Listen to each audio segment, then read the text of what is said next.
Good Tuesday afternoon to you. 4 o'clock time for Sports4CLE. Thanks for joining us. Hope you are having a great afternoon. Roster cut down time has come and gone. The Browns are at the final 53-man roster. Let's take a look. On offense, this is kind of interesting. There are as many quarterbacks for as tight ends and running backs combined. So you have all four of them: Watson, Huntley, Dorian Thompson-Robinson, Jameis Winston. The lone running backs on the 53-man roster initially: Jerome Ford, Pierre Strong Jr., and then your only tight ends are David Njoku and Jordan Akins. So David Bell does make it as one of 6 wide receivers: Bell, Cooper, Judy, Moore, Thrash, Tillman. Not really any surprises there. 10 offensive linemen: Bitonio Conklin. Cone, the undrafted rookie free agent guard, does make the 53, initially at least. Harris, Hudson, DeJuan Jones, Posick Teller, Jedrick Wills, Zach Sinter. No real surprises there. Defensive side of the ball, and there were some tough ones here. You see the D-line is Garrett, Harris, Hurst, Jefferson, McGuire, Okunrankwo, Smith, Tomlinson, and Wright. No surprises. Devin Bush, Diabate makes the final 53 initially. Tony Fields on the roster with Hicks, Owusu-Koramoah, and the rookie Watson. Not a surprise on the final 53. Cornerback's a little bit of an interesting one. They do go with the young guys, Halasi and also Miles Harden, as opposed to Justin Hardee. We'll get to the guys that were let go initially. So the special teams ace with the local ties, not on the 53-man roster initially. 5 safeties, maybe a little bit of a surprise that they kept Delpit and Hickman to go along with, Bell and Hickman to go along with Delpit, McLeod, and Thornhill. Here are the guys that have been released. So waived: Briggs, who showed some stuff. And again, some of these guys I'm sure they want back on the practice squad. We'll see if they make it back. Jalen Dart, another one I'm sure they want back. Zaire Mitchell-Payton.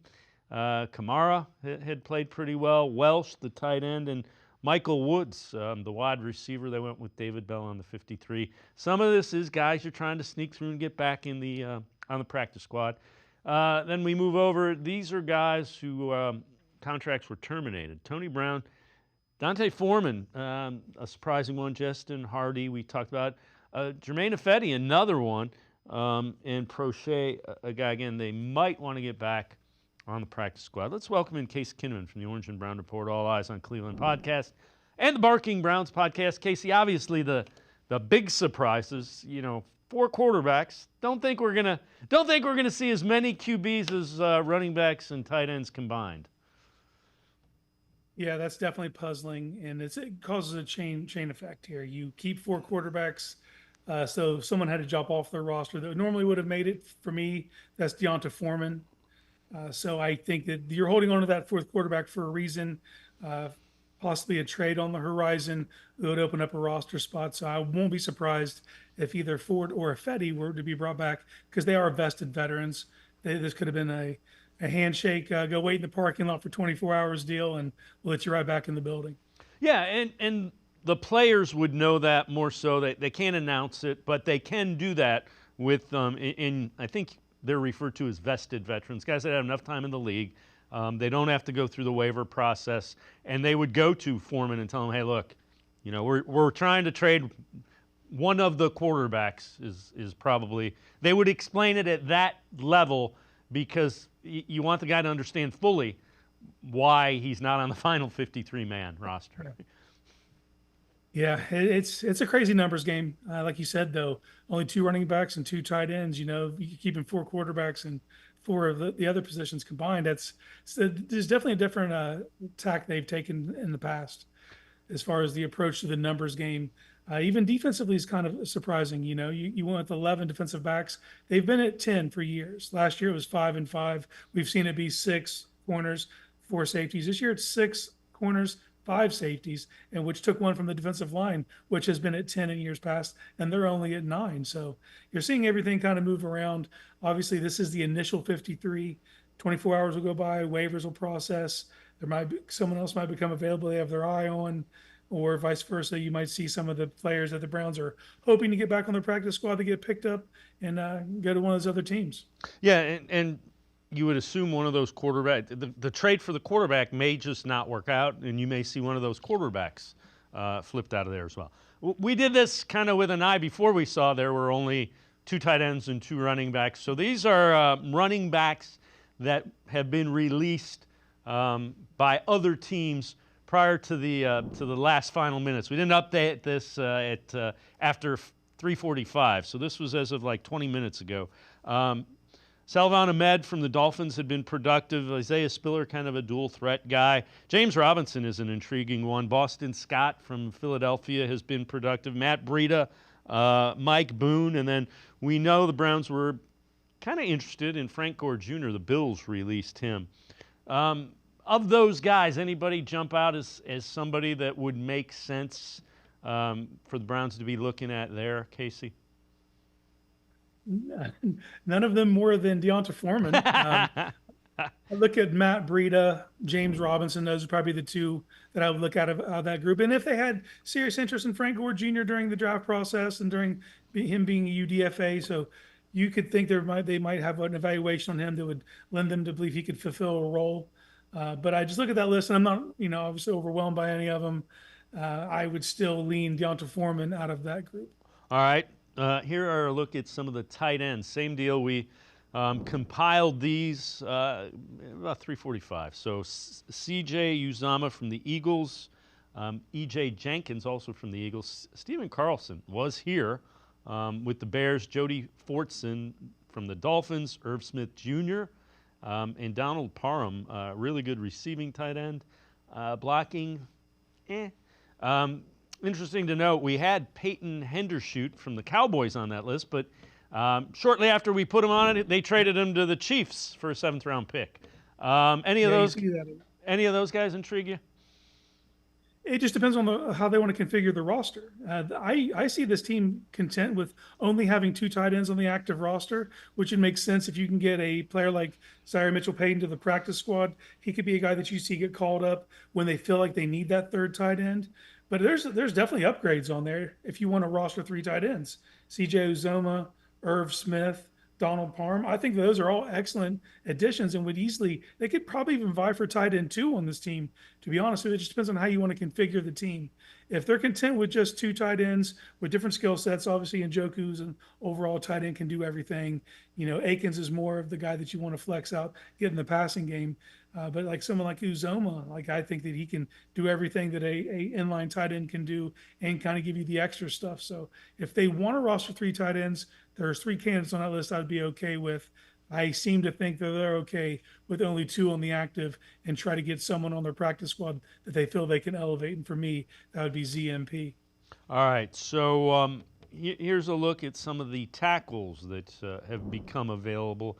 Now, with Ifedi being on, also being let go, these are not as huge of a deal. They may weigh, do we like Ifedi better than these guys? Ifedi has been here, but you got Jackson Carman from Cincinnati, Caleb Jones from the Packers, Dennis Daly from the Cardinals, Jesse Davis from the Saints, and Royce Newman from the Packers.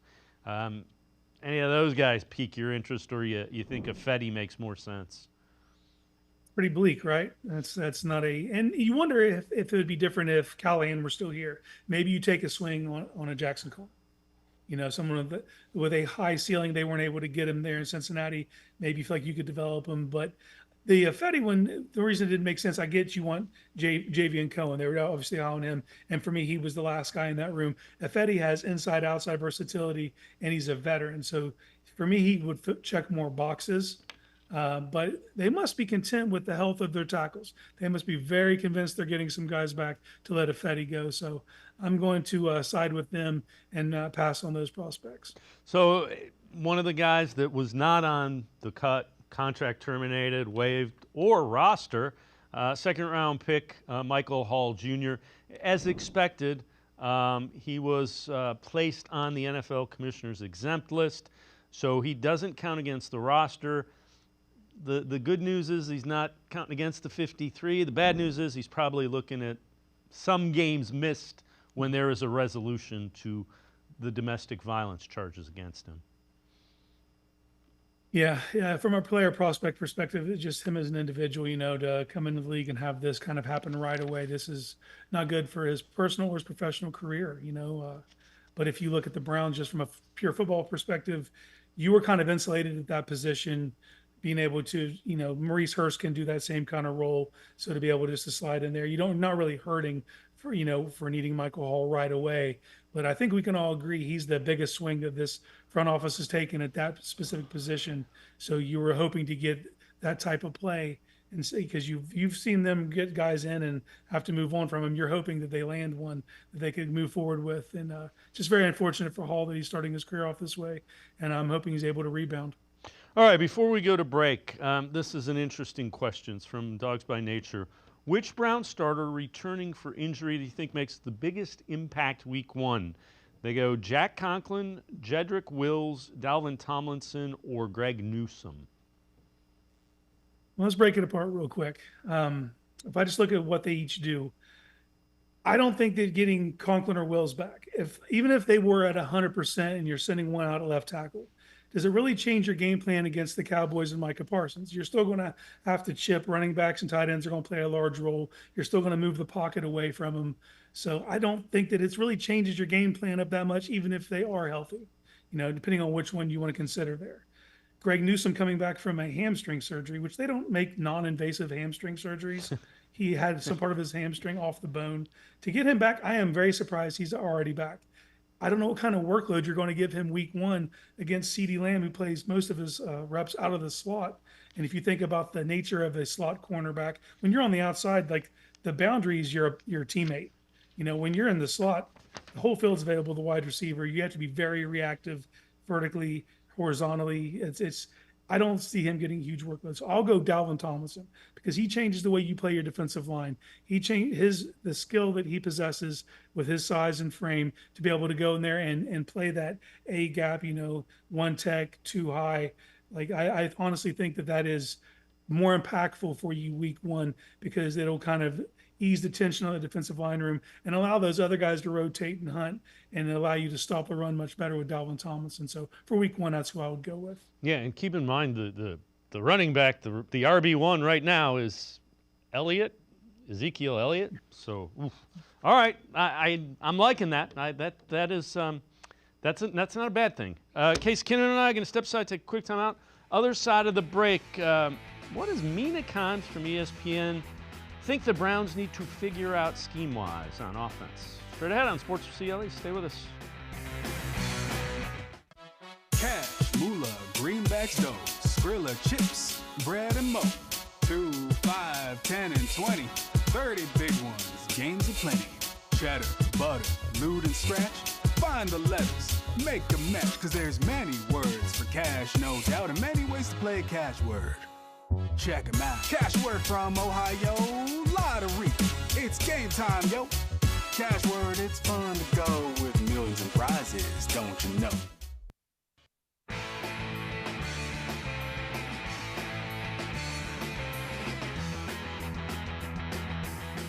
We continue talking Browns with Casey Kinnamon from the Orange and Brown Report, as well as the All Eyes on Cleveland podcast, Barking Browns podcast. Mina Kimes, ESPN's NFL Live, on what Kevin Stefanski needs to figure out in terms of the scheme with this year's offense. I think they're still figuring out what the identity is with Deshaun Watson, which sounds wild given that he's been on the team now for so long, but obviously has not played a lot of football. You saw last year when they made the change to Joe Flacco, really what I think the truest expression of a Kevin Stefanski offense is explosive plays coming from that under center play action. That's not what Deshaun Watson does best. I thought it was very telling, or some of the hires they made this season were very telling. Going out, bringing Ken Dorsey from Buffalo as the offensive coordinator, and then dipping into the college game and bringing in Tommy Rees as their pass game coordinator. Reading the tea leaves, what that suggests to me is that they want to have a more robust RPO game to come off of Deshaun Watson being in the gun. I don't know if it'll work, but I feel like they're trying to figure out, okay, here's our quarterback in 2024. What does he do best, pardon me? How can we build an efficient run game off of that? And that feels like the starting point. Casey, I can't argue with that, but the thing is what else would you do? I mean, You know what he does well, so build the offense around what he does well. That's called coaching. Yeah. Mina gets it. She understands the test here is to get the best football out of Deshaun Watson. And how do you do that? You lean on the things that he does best. My question is, why wasn't this the plan in 2022 when you go and get a Deshaun Watson? There was some belief that they were going to be able to meld those two systems. They're going to meld what Stefanski likes to do with the play action, the zone running scheme, versus what Deshaun likes to do. And it just, for whatever reason, oil and water, we haven't been able to see that mesh. So you scrap that whole plan. You go get everybody in house that can kind of build around what Deshaun's skill set is. So now that's what you've done. Now, how long will that take to get off the ground? And how patient will the people be if it takes 4 or 5 weeks to build to see that come to fruition? I think there's the impasse. Now, none of that can matter to the team. The team has to be able to put the blinders on, keep building, keep stacking, keep trying to get this offense to evolve to that step. But there is going to be some growing pains. So people need to buckle down, and no one wants to hear that dreaded R word, but they're going to sling it around. You're going to hear the word rust as they try to get all these pieces in. And not for nothing, like, you can implement everything you want game plan wise, schematic wise. They really haven't had all the players on the field at the same time to practice it. So that now that people are starting to get healthier, you get everybody in practice, you get to start to build on these concepts, and it takes a lot of time on task for receivers and quarterbacks to get on the same page. So that's what it's going to take now in this new system. So this defense is going to have to fire out the gates pretty hard, carry the team through the first few weeks, in my estimation, before we get to see what this offense can truly be. Yeah, and I would, people want to know, well, why wouldn't they do that with the reason they didn't go all in with it before is because you felt you had one of the best running backs in the NFL in Nick Chubb. And now Nick Chubb may come back and be one of the best running backs in the NFL, but you got to adjust to maximize your quarterback. This is from Warren Sharp, and it's interesting. Usage of 3 wide receiver sets this preseason. Early downs in the first half of games is what this is. Rams, 99%. Falcons at 94%. Bucks, Colts, Raiders, Commanders, all right around 80. Bengals, 76. Titans, 75. Seahawks, 74. And the Browns, upper third of the league at 70%. And that alone is an indication of where this is going offensively. Yeah, it's not hard to look around the league and see the teams that are successful throwing the ball seem to come out in 11 personnel and kind of live there. The Rams, I don't even know if they have a plan B. They're in 11 personnel at all times, but I think that you're going to see a much higher uptick, and I'd expect to see the Browns by the end of this season be in that mid-80s, which is a big jump from where they're at right now. But just given the personnel that they've acquired, you go get a Jerry Jeudy to pair with Amari Cooper, Elijah Moore, Cedric Tillman.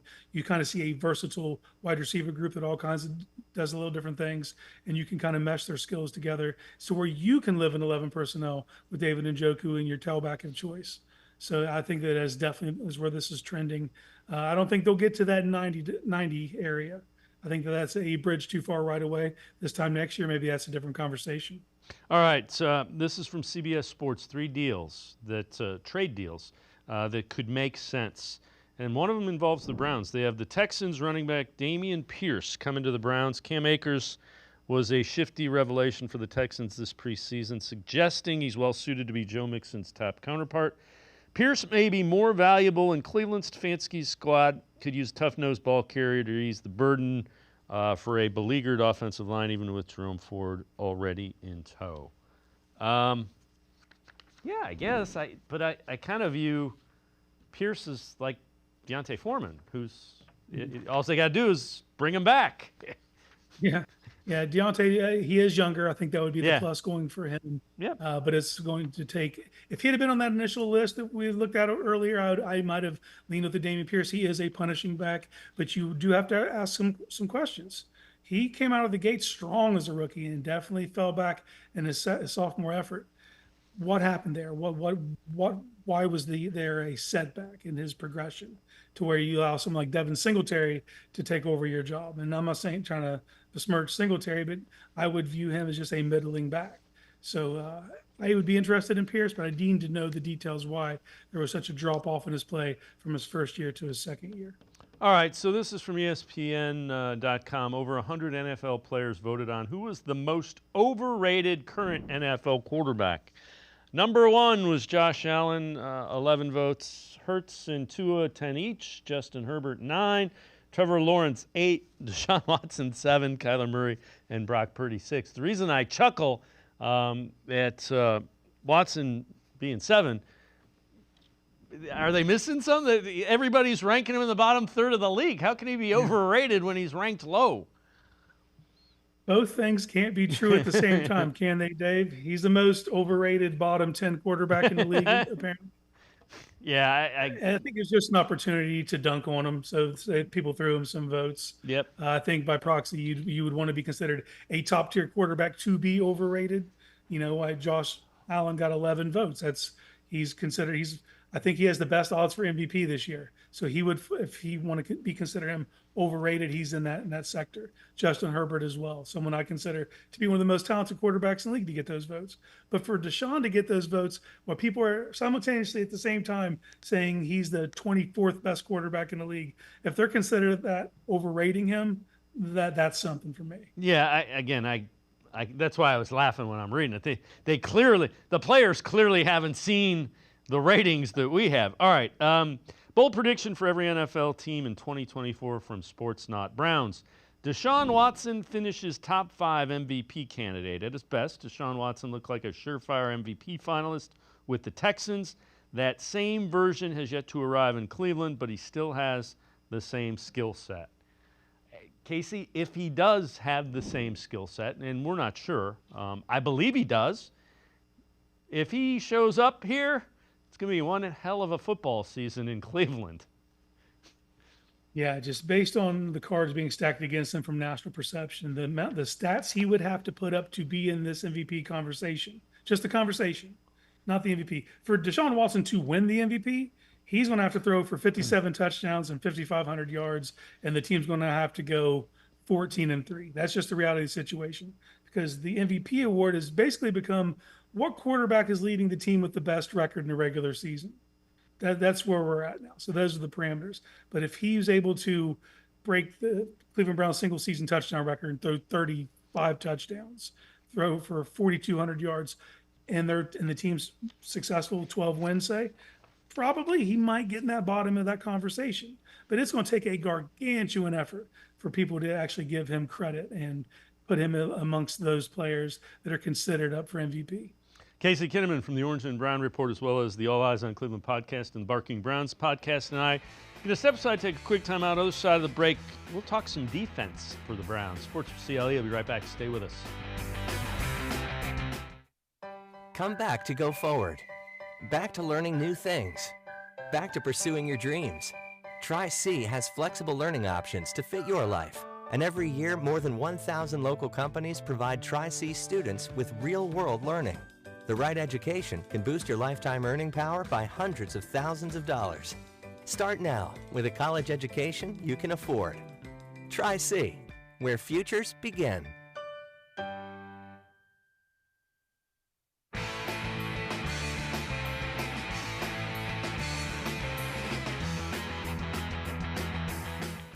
We continue talking Browns with Casey Kinnamon from the Orange and Brown Report. Former defensive back Devin McCourty from NBC Sports Pro Talk Football, talking about who he sees as the best secondary this year in the NFL. This is easy. I'm going to the land. I'm going to Cleveland. The Cleveland Browns, I thought they finished the season that way. They brought back the same guys they have. I love them. I love their 3 corners. Hopefully Denzel Ward is healthy. And I love their 3 safeties with Deplet, with Juan Thornhill, and also with either Ronnie Hickman or Rodney McLeod as that third safety. So I think they have the full gamut at the secondary. You know, I was looking at them too as I was putting this together ahead of the show. The thing that gives me concern is Denzel Ward, concussion number 5. I know he said he's going to keep playing. At some point, and we haven't seen this happen, the NFL became ultra sensitive to concussions in 2009 with the return to play checklists and whatnot. At some point, you're not going to get cleared to return. At some point, you're not going to find a doctor who says you're good to go. So that's my concern about the Browns with Denzel Ward. Casey, concussions are serious things, so I understand that. They're deep, though. Harden can play. Halasi can play. Heck, Justin Hardy is a Pro Bowl special teamer that couldn't make it as CB6. Yeah, I think that speaks volumes that you couldn't sneak him on just to be a special teams ace because of how deep your corner room was, and you didn't want to expose any of those guys to waivers on the bottom of that roster, be it Halasi or Harden, would have gotten picked up. Yeah, I think that's clear at this point. And then you just look at the safety room. Like, it's obviously they need to see Thornhill healthy to actually judge what he is. But the reason you go and get him is because you want to play a ton of cover one man, and he is a free roaming high post safety who can cover the entire field when healthy. Delpit is what you want him to be. What do you need that week? That's what Delpit can be. So you have a player in that safety room that can kind of be a math changer for you and come down the box as an overhang backer or play in the slot or blitz very effectively. So if you look at the pieces, and then we're not even talking about Martin Emerson, who I believe is a tip of the spear cornerback in the NFL. And I get the questions surrounding Denzel. It's concerning, and I have no issue that he's going to come back and he'll be a great football player when he returns. That's who he is. I'm more worried about the human Denzel Ward when he's 35 and done with football, that he doesn't have a lot of ramifications from these hits.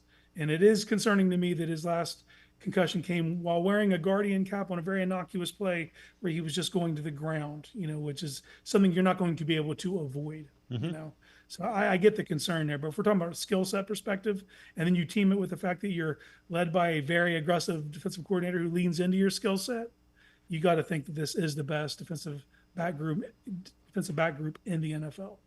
So this is interesting. Browns defensive tackles drafted since 2020, which refers to as the Andrew Berry era. So Jordan Elliott left in free agency. Tommy Togiai cut. He was also cut by the Falcons today. Perion Winfrey cut. Had off the field issues. Siaki Ika cut. And he points out they need to hit on Michael Hall Jr. The only thing those are not great picks.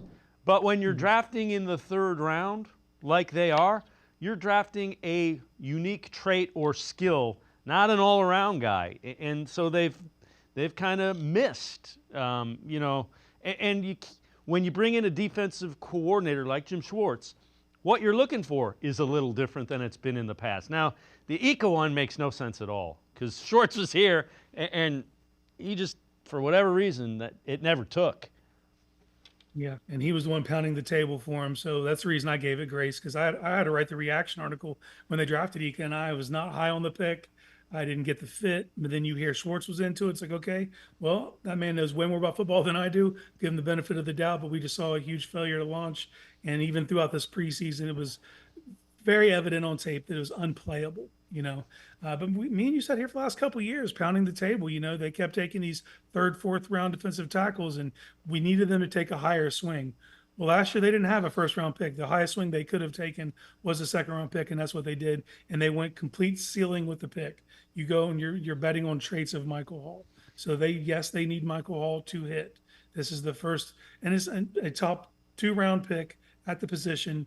And even last year, I only viewed one defensive tackle with a first-round grade in Johnny Newton, and he ended up slipping. But if you're getting all the traits that you want from an aggressive defensive coordinator who really gets after pass rush from the interior, you get why you go after a Michael Hall. He is a guy who can win with quickness, and he has great leverage, and he could grow into a run defender. He's very, very young. Now we've talked about his issues off the field, kind of bleeding over onto the field. He's going to start the year on the commissioner's list. You don't know when you're going to get him back, but they do need this to hit. Mac is 100% right. You've taken a ton of mid-range swings on defensive tackle and missed on all of them.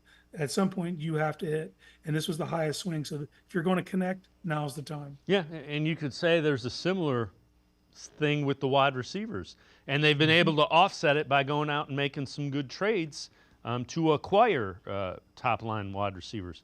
All right, this is from CBS Sports. Building 32-man juggernaut with one pick from every team. It figures in coaches and players. And for the Browns, they say defensive coordinator, Jim Schwartz. Schwartz took over what was already a very good defense, and last season turned it into a monster. Give him enough talent, especially up front, and he is going to wreak havoc on opposing offenses. The only thing I'd push back about a little bit there is they were okay. I mean, Joe Woods defense his last year here was middle of the road. They were middle of the road in yardage, bottom third in points allowed. So to say they were good, I didn't like the interior of that defensive line. Now I like it. Yeah, the sum wasn't equaling the parts. You had some good pieces. Obviously, you're going to start with Miles. You're going to look at the back end with the secondary, and you're going to see that they had pieces, but it took something to bring it all together. And I would argue this too. It was a tremendous hire at the time, and it was kind of hard to see it because there were so many names being bantied about. But to lean on someone like Jim Schwartz, who is aggressive, hates to actually manufacture pass rush. He doesn't want to have to send blitzers. He wants to be able to get it organically with 4. Well, you came to the perfect roster for that. Then you look what he wants to do on the back end. He wants to play aggressive, cover one man. You've got the best cornerbacks in the league. So it was a perfect storm of him coming here, having the pieces in place. This is what he's always wanted to do. This is the kind of defense he's always wanted to call. Never had this personnel at his disposal. So to come here, perfect storm. Now it's about them building that. But there's some other defensive coordinators I think would be in the same conversation. Steve Spagnuolo is the one that comes to my mind off the top. Even what Dan Quinn was able to do in Dallas, there's definitely some coordinators, but Jim Schwartz getting his flowers for getting this defensive line over the hump and making it one that's in this conversation. Now, that's the other part of this defense too, is offenses, they seem to be more continuity from year to year. A good offense is typically a good offense year over year. Defenses, they kind of come and go. The idea now is you had a very good year. Now they need to have an elite year, a great year, a year where they're in the top 5 in every statistical category that would show you that they're great. Points scored, obviously the yards was ridiculous. And if they're able to run that back and the whole team's the same amount of yards, I'll be flabbergasted. But more likely there's going to be a little more variance. But you're talking about turnovers and points against, red zone defense. Those are all metrics this team can improve upon. And if it does that, this will be a type of conversation you have year in, year out about Jim Schwartz being the very best defensive coordinator in the entire NFL. Yeah, you just want them to create havoc at the line of scrimmage again. That kind of led to really good things. Casey Kinnamon and I are going to step aside, take one more time out, other side of the break. CBS Sports has done some positional rankings for the AFC North. Take a look at a couple of them. Sports4CLE will be right back. Stay with us. The Ohio Lottery Partners in Education program is dedicated to recognizing exceptional students, teachers, and schools throughout Ohio. Scan the QR code on screen to nominate students and teachers as Academic All-Stars and Teachers of the Month. They must be currently enrolled or teach in grades K through 12. Is your K through 12 school developing students' literacy skills to achieve success in reading? If so, you can nominate your school for the School of the Year. Students can win $100, teachers can win $500, and schools can win $2,500. Scan the QR code, fill out the forms, and nominate deserving students, teachers, and schools today. The Ohio Lottery Partners in Education program takes pride in honoring exceptional students, teachers, and schools across Ohio. Submit your nomination today. It's fun, fast, and free.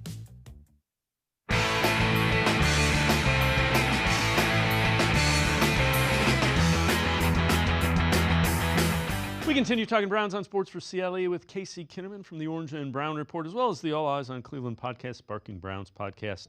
CBS Sports did rankings for each of the divisions. AFC North positional and coaching rankings for 2024. For the coaches, they go Mike Tomlin of the Steelers, number 1. John Harbaugh of the Ravens, number 2. Zach Taylor of the Bengals, 3. And Kevin Stefanski, number 4.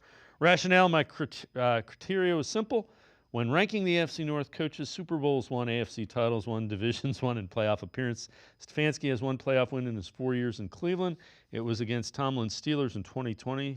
Stefanski has injected life into a previously listless franchise, although he sometimes forgets how to utilize his most prized offensive weapon in key moments, Chubb, much to the chagrin of Cleveland's passionate fan base. Casey, you look at it of that rationale, how can you argue with it? I think Kevin Stefanski is a really good coach. This division is full of guys that can coach in the NFL and will for a long time. Yeah, we say it all the time that this is the best division in the NFL. And why do we say that? It's the best collection of coaches, quarterbacks, and pass rushers, the 3 most important things to have in this league. And this division has it all.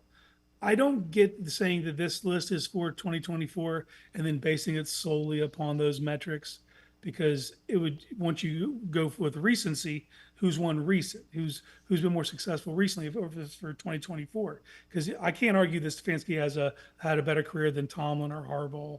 To me, that's, I mean, they have a crazy breadth of work and they've been at their respective teams for way too long. But you get why they have that consistency to them. If we're talking about just for 2024, I'm going in recency. I can't put Zach Taylor ahead of Kevin Stefanski. I can't do it. I've seen what Stefanski's had to deal with. I've seen what he's had to overcome. I saw the Bengals be really bad in the right year and get the right quarterback. Like I haven't seen that much out of Zach Taylor to put him above Kevin Stefanski. But the truth of the matter is, until Kevin Stefanski starts winning playoff games on a consistent basis, division titles, long runs in the playoffs, he's probably going to find himself at the bottom of this list in his respective division, regardless of how many Coach of the Year awards he has. Yeah, I get it. I think Zach Taylor nationally is probably underrated. We see him, and I think the Bengals, heck, they've gone to the AFC. They beat Patrick Mahomes, which I know it's Joe Burrow, but, that team, I think Zach Taylor's a little bit underrated as a head coach. And again, I get what you're saying, though. This is interesting. AFC North positional and coaching rankings 2024. Wide receivers. Bengals, Jamar Chase, T. Higgins are 1. They got the Browns, 2, with Cooper, Elijah Moore, Jerry Jeudy. Ravens, 3, with Zay Flowers, Rashad Bateman, and Nelson Aguilar. And the Steelers with George Pickens and Van Jefferson, 4. The interesting thing that I'm really curious to see how Chase and Higgins play given both of their situations. Wide receiver is a rough position. You got to be all out. And I'm not even remotely saying there's going to be business decisions made there, but if I'm one of those guys, I have a huge life-altering, generational money coming at the end of this year. I got to make sure I get there and get there healthy. Yeah, especially Higgins, who's like, this is a definitive contract year. They're not going to tag him in back-to-back years. So this is his year to go out there and make a case that he is a high-level number 1. I don't know if he's going to do that, especially with Chase being there. You might not see the volume that he would normally see. But you're right. You might see some business decisions getting made, especially if he's not feeling 100%, maybe taking himself out of games just to not put bad things on tape. But it's hard to argue if you look at that wide receiver cores in this division that they're not the top. I would argue the Browns are deeper, but at the same time, like Jamar Chase is a top 5 receiver, and Higgins could be a 1 on several teams. One team I wouldn't have him as a 1 on is Cleveland. I would take Amari Cooper over T. Higgins. I think he's just more versatile. Now, if you're asking for the next 5 years, that answer is different. But for 2024, I would take what Cleveland has. I think Cleveland's a clear-cut number 2 on this list, just because of their high-end depth with Jeudy, Moore, Tillman. I like that core a lot. It drops off significantly when you go to Baltimore. And then when you go away to number 4, I'm not trying to send strays here, but Van Jefferson making any list like this, that is not a endorsement of your personnel department if you are the Pittsburgh Steelers. Yeah, well, imagine how Russell Wilson and Justin Fields feel. If that's our wide receiver too. Okay. This is interesting. It's that time of year. Bleacher Report. 1 trade each team should propose before the start of the 2024 season. Browns receive Jamar Chase. Bengals receive 2025 first-round pick, 2025 fourth-round pick, and Amari Cooper. In-state rival Cincinnati struggling to come to terms on a contract extension for Jamar Chase. Browns could swoop in with a massive offer for the 3-time Pro Bowler. So, Casey, this is how that would go. Andrew Berry's going to have to make the call. Duke Tobin, Andrew Berry. Hey, we'd like to give you a number 1, Amari Cooper, and a 4th-round pick. Yeah, I know that's great. We want Jamar Chase. Duke? Hello? Duke? There's a better chance that I can go run a 4-5 tomorrow than the Cincinnati Bengals will be trading Jamar Chase to the Cleveland Browns. Yeah, this is, I don't even have the words, Dave. This is silly season. We're here. It's not a thing you'll ever see happen inside of a division, let alone with a player who is not even entering his physical prime yet. Jamar Chase isn't even entering his physical prime. Plus, I think what Jamar Chase actually means for Cincinnati, like, and I've said this before, I don't think Joe Burrow is a great thrower of a deep ball thrower. I just don't. I think that Jamar Chase is really good at making 50-50 balls, 80-20 balls. I think Jamar Chase, he plays way bigger than his size would indicate. Obviously, you have the speed, but what he has is his timing, his jump patterns, his ability to track a football. Like, he is a complete receiver, and there is not a chance that they would trade him inside the division. No. If you traded Jamar Chase, you trade him to get him so far away. You're looking for, the CFL or somebody. You're not even trying to face a player like that. So that's crazy to me that they would suggest that that's who we should be targeting. That's ridiculous. Yeah, the new Korean football league maybe. The other thing is that chemistry between Burrow and Chase. It's real, and so you better get the checkbook out, Mr. Brown, and it's going to cost you $1 more than Justin Jefferson because the two of them were college teammates, and you know there's that rivalry because they're close. All right, ranking NFL teams most likely to find success 2024 despite the uncertainty at quarterback. This again from the Bleacher Report. They go Steelers 1. I'm not seeing that. They go Browns 2, Colts 3, Titans 4, Vikings 5. Watson has provided next to nothing since joining the squad. Browns don't need glitz or glamour from the position. They simply need a solid performance. Joe Flacco helped lead the team on a postseason run last year after signing in November. 75% Watson is better than the aging veteran. They need him to stay healthy, Casey. If he's on the field for the season, I really believe he puts up some pretty big numbers, and I think they figure it out. The question is, will the defense be able to give them the time early in the year to figure it out and win at the level they need to? And I think the schedule lends itself to that, in all honesty. I think you have a softer opening. You have some teams that you can get by, scoring 20 points, based on just how the defense is. The teams that you get at home, the defense needs to learn to travel, obviously, but if you get a couple games at home, you kind of give yourself a leg up while the offense develops. I think you're there. But I also think that there's this narrative that Joe Flacco came here and just pulled this team out of the mud, and all of a sudden they were a playoff team. He took over a team that if the season ended right then and there, they were a playoff team. Yep. Now it was exciting. Like you were explosive and you were dynamic. It made Sundays fun. I can't act like it didn't, but you were very volatile. It was a little bit of both, but it wasn't like he took over the Sisters of the Poor and all of a sudden they were the Harlem Globetrotters. That is not how that went. I know there's a lot of revisionist history, but he took over a winning team who was already in the playoffs if the season ended. So I can't act like it was that was the narrative. Well, the Browns don't need Deshaun Watson to be an MVP. They need him to be a top 12 quarterback. If he does that, you're going to the playoffs. So remember, he was following DTR as a rookie who struggled a little bit, and PJ Walker. Want to look great? Come in and be competent. That's all you had to do. As always, great stuff. Casey Kinnamon, appreciate the time and the insight. Thanks very much, Casey. Hey, anytime. Thanks for having me. Casey Kinnamon, make sure you check him out, Orange and Brown Report. He is also the co-host of the All Eyes on Cleveland podcast and the Barking Browns podcast. Xavier Crockett, Chef Zay, straight ahead. We continue talking Browns on Sports4CLE. Stay with us. Come back to go forward. Back to learning new things. Back to pursuing your dreams. Tri-C has flexible learning options to fit your life. And every year, more than 1,000 local companies provide Tri-C students with real-world learning. The right education can boost your lifetime earning power by hundreds of thousands of dollars. Start now with a college education you can afford. Tri-C, where futures begin. Cash, moolah, greenbacks, dough, Skrilla, chips, bread and mo. 2, 5, 10, and 20. 30 big ones, games aplenty. Cheddar, butter, lewd and scratch. Find the letters, make a match, cause there's many words for cash, no doubt, and many ways to play a cash word. Check 'em out. Cash word from Ohio, lottery. It's game time, yo. Cash word, it's fun to go with millions in prizes, don't you know? I am powerful beyond my wildest imagination. I will define my future. I will keep challenging myself to improve. Because I am a future leader of this great nation. I will be responsible for raising a beautiful family and educating not only my generation, but many more to come. I will make a difference in my community. And I will stand up for what I believe in. I will not settle for simply chasing my dreams. I will achieve them. Because I was given a chance. An opportunity. a home.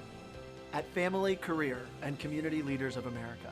The ultimate leadership experience. FCCLA has been one of the greatest experiences of my life. It's made me who I am today. Join us. We'll build a new future together.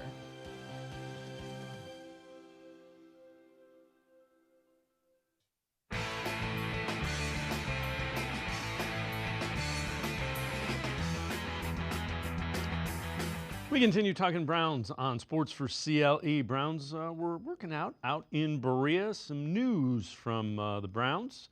Jamari Thrash has been named the Maurice Bassett Award winner for the Outstanding Rookie in Training Camp. Not a surprise. Thrash flashed as that fifth-round pick. Jack Conklin talked with the media today, too, and we found out his knee injury much more serious than we initially knew. He tore his ACL, his MCL, his PCL, and meniscus when he was hurt in the opener last year. So a significant knee injury that Conklin back from. Let's welcome in Xavier Crockett. Chef Zay from the CrocPot Podcast also writes for CrocPotCLE.com. Chef Zay, that explains why we have not seen Jack Conklin. Everybody was kind of wondering. That's pretty significant, especially for a guy in the trenches that has to be able to anchor on those legs. Yeah, not only is it, significant, we saw glimpses of him maybe playing on the left side as well. I wonder if that has any, obviously it might not have any implications since we saw it, but it's definitely shocking to see that it was more than what we thought it was for sure. Yeah, and it's good to have him back. So we went over the roster cut downs. Obviously, some moves probably in the offing with 4 quarterbacks, all of them being kept, just 2 running backs, 2 tight ends. Anything else surprise you? I think the biggest surprise is that quarterback room. We were all sitting there with questions. What was going to be the move? As I sat here and I thought about it, I'm like, I wonder if Jameis Winston was always the smokescreen. If it was always in the plans to maybe try to move him in the long run because they do like Dorian Thompson and, trying to cut a guy like Tyler Huntley, it's hard to lose that ability. But I think that was the biggest surprise. And then I mentioned it a couple weeks back during the live streams. Seeing Deontay Foreman not make the roster was also another surprise in a sense because, you see the 2 running backs there on the roster. And after all the injuries and all of the stuff, it gives you a little bit of nerves there. But, they've been showing that they want to go the pass route for quite some time now. So it makes sense. But the quarterback, no doubt, is the biggest question, the biggest surprise. Yeah, and Foreman is a vested veteran, so they may have a deal that, once we figure out what we're doing in the quarterback room, we'll bring you back, and they would have explained that to him. I having gone through what we went through last year, I would not want – I am a firm no, do not trade Jameis Winston because I think he's a guy who can win in this league. I think he can win. If you need a guy that has to play, say, 5 weeks, he will give you starting caliber play at quarterback that allows you to win with this defense. And I don't – again, Dorian Thompson-Robinson, young developmental guy – you need somebody that is insurance because you expect big things this year. You make a good point with the needing the insurance and being there and done that. I think that's where Tyler Huntley comes into the play, though. I think Andrew Berry is covering all sides in this aspect that we know how the quarterback position is so valued. And if one of these teams go down, a 49ers, Brock Purdy, or someone that is in the hunt that is looking to win right now, they will dish a haul off for Jameis Winston. And having Dorian Thompson, a guy who obviously doesn't have the veteran experience like Jameis Winston, but Tyler Huntley does have the experience. And if you're talking about a bridge gap between 4 to 5 weeks, we've seen him do that countless times when Lamar Jackson has gone out and they still find a way to win the 11, 12-plus games. So I think it all ties together.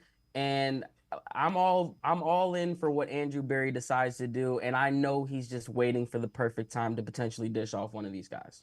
So this is from the 33rd team. They tweet out, since 2021, the most games with 100-plus yards rushing. And they go Derrick Henry, 18 of 41 games. Jonathan Taylor, 13 out of 38 games. Nick Chubb, 13 out of 33 total games. It goes to show you Nick Chubb's underappreciated. I mean, people talk about Derrick Henry, and I know Browns fans don't think that, but I think nationally he doesn't get the respect he should. Not only does he get the respect he should, I think everybody respects Nick Chubb, but he didn't get the carries that he should. If you give Nick Chubb the same amount of carries that Derrick Henry was getting, can you imagine the statistics and what the yardage that he would have? So it goes hand in hand, and I don't think we'll see too many games where Nick Chubb's carrying the ball 20-plus times, and these 100-yard games are going to come at the hands of explosive plays. I think those days are going to be put behind us, seeing as though the direction that they've been wanting to go these past few years, which is an air it out offense. The thing that I would say that goes in tandem with that, if you spread it out, you air it out, you normally would take guys out of the box. And you want to run Nick Chubb, and defenses do not want to see Nick Chubb, if Nick Chubb is Nick Chubb, with a 6-man, 7-man box, because good luck bringing him down. I mean, I think good luck bringing him down, but also credit to Jerome Ford, too. I think he's underappreciated as well in this aspect that, we win a lot of these games at the hands of this man for the simple fact that he had a lot of explosive plays last year. We're talking 40, 50-plus yard runs at the hands of Jerome Ford. And if we're airing it out and we know Jerome Ford's going to do it, I think everybody in the city is expecting Nick Chubb to pick right back up where he left off. Chef Zay and I are going to step aside, take a quick timeout. Other side of the break, Dan Orlovsky on what he thinks the Browns offense will be with Deshaun Watson in 2024. Sports for CLE, be right back. Stay with us. Cash, moolah, greenbacks, dough, Skrilla, chips, bread and mo. 2, 5, 10, and 20. 30 big ones, games aplenty. Cheddar, butter, lewd and scratch. Find the letters, make a match, cause there's many words for cash, no doubt, and many ways to play cash word. Check 'em out. Cash word from Ohio, lottery. It's game time, yo. Cash word, it's fun to go with millions of prizes, don't you know?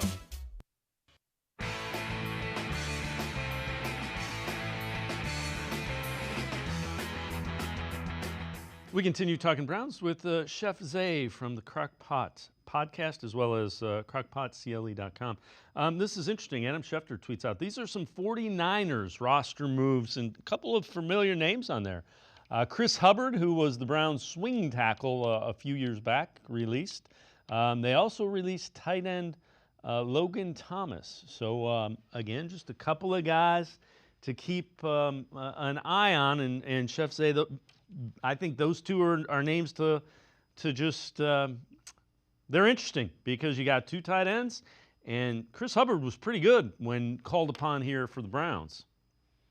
I think the Chris Hubbard one is a no-brainer, if we're being honest, for the simple fact he knows the system, right? I mean, Callahan's not here, but he knows Joel, he knows Teller, he knows Posick, he knows these guys, he's been here. And like you said, he was decent. He was serviceable while here. The tight end thing, we talked about this on the podcast, on Honor the Lamb podcast with my partner, Max Loeb, about the tight end position and the depth. And he was concerned about it. And I know he's probably going through the ringer now, seeing that we only have two tight ends. But I told him I'm not too concerned about that position so long as David Njoku is healthy, because they are going to change the personnel sets this year. I know we've seen a lot of tight end sets, heavy sets with the tight ends, but I think those days are probably behind us, and we're going to see a lot more of those skilled guys. I mean, you're going to tell me you're going to put a tight end over Cedric Tillman out there right now? I don't think so. Amari Cooper, Jerry Jeudy, Elijah Moore, Cedric Tillman out there all at the same time. It's going to be a scary matchup. Yeah, and Cedric Tillman blocks like a tight end. We saw that in his rookie year without question. Might have, the route running and some of the nuances might not have been there, but that guy can block. Dan Orlovsky, former NFL quarterback, ESPN's NFL Live, on the Browns offense with Deshaun Watson this year. There's two ways to create chunk, explosive, big plays in football, really. Number one is you have an unbelievably talented one-on-one wide receiver and you just get him the football. Number two are the play-action game. And to Mina's point, that was the real fundamental difference between this offense with Deshaun and Joe Flacco. And I don't know how this offense is going to be explosive not being in the play-action game. Amari's awesome, but he's not that Julio Jones type of one-on-one wide receiver.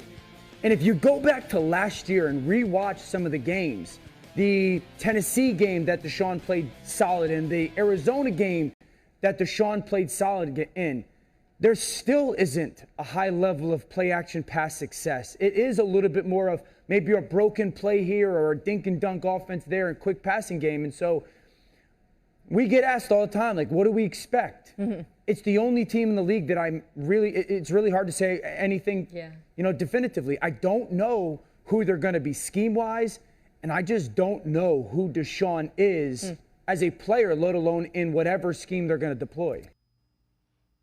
Jose, that's absolutely fair because he hadn't played enough in Kevin Stefanski's system. I think Deshaun Watson has kind of always given us the breadcrumbs, hasn't he? I think he knows what type of offense he wants to run, which is why, people are saying that they feel like there's some kind of disconnect in this locker room and the quarterback and the coach thing, because you hear coach come out and say one thing and then Deshaun has something else to say about it. We reference back to when coach likes to go, he's a scripted guy. To start the day, you're going to have 10, 11 scripted plays.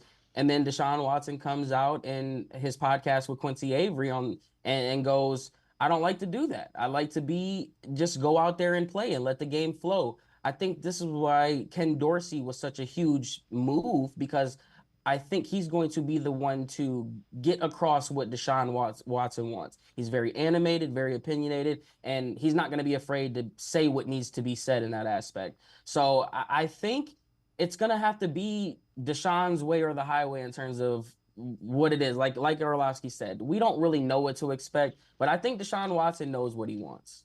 Yeah, the thing that I think, I heard that and I think people overreacted to that. I think what Deshaun Watson wants is, man, that's a bad look. I see where this is coming from. I want to be able to get out of that and get into something that is easier. And I think that's a strength of his. So I think it's good that they are trying to do that. This is from NFL Stats. Teams with the most drop passes in 2023.